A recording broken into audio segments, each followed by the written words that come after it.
Hello, this is Horror Chatter, and today we're going to talk about Diddy, the making of a bad boy on Peacock. From childhood to becoming a mogul, the raw look at Sean Combs' journey through exclusive footage and candid interviews, exploring his ride, controversies, and the man behind the music. Let's talk about it. I'm going to tell you now, and this is just, I need to get this off my chest. Gene Deal should be with Puff Daddy in jail. Okay? And I don't understand why everybody is giving him a platform to spew his stupidity.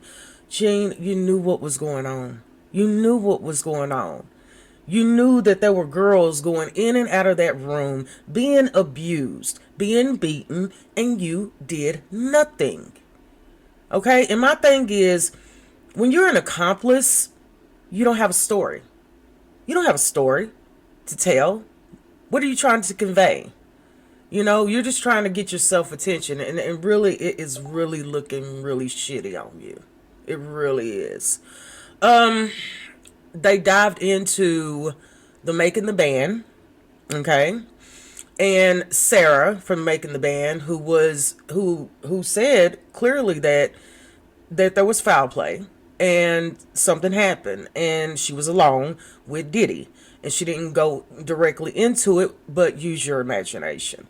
What else is on here that was probably interesting? There is someone who was recording most of his parties that was interviewed, and I thought that was an interesting take on his, take of it. But, of course you don't see him because I believe he will be involved in the lawsuit. Basically, Diddy's mom, I'm just going to let you know, she's a whore. Daddy was a pimp, okay?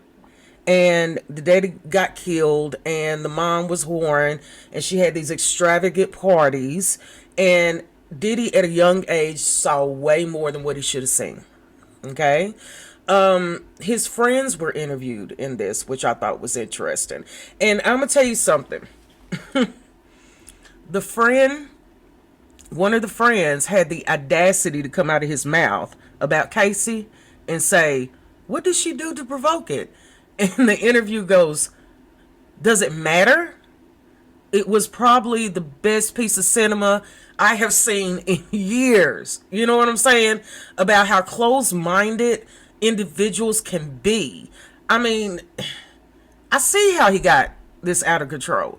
Because all he had around him, if the documentary is forthtelling and truthful, all he really surrounded himself with were yes people. Okay? Yes people. Go get something for me. Yes. Go get this cheesecake. Yes. Do this. Yes. I mean, really. It was bound to happen. And the thing is I want you to understand, none of the shit that he went through in his childhood gives him an excuse to be the monster that he has became. Okay? And there's going to be some levels that they're going to touch upon what type of monster Diddy really is and what game this really is about. Okay? Weinstein? Okay? This is serious. Let me tell you something. Everyone who was business partners with Diddy, who had ever been to Diddy's parties, who are on the videotapes, should be in jail with Diddy. Simple as that. It's very simple as that.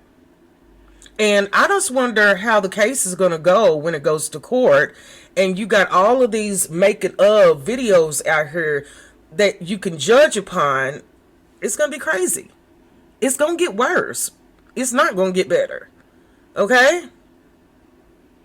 But I thought it was an interesting scope of his life and his childhood and the way he was raised. Okay? But here's the thing. None of that shit gives him an excuse to be a moral monster of a fucking human being. And I hope he never sees the light of day. I'm going to give this an 8 out of 10 because it's something that I've heard before. I didn't find out anything new, really, So until the next time, this is Horror Chat, and I thank you so much for listening.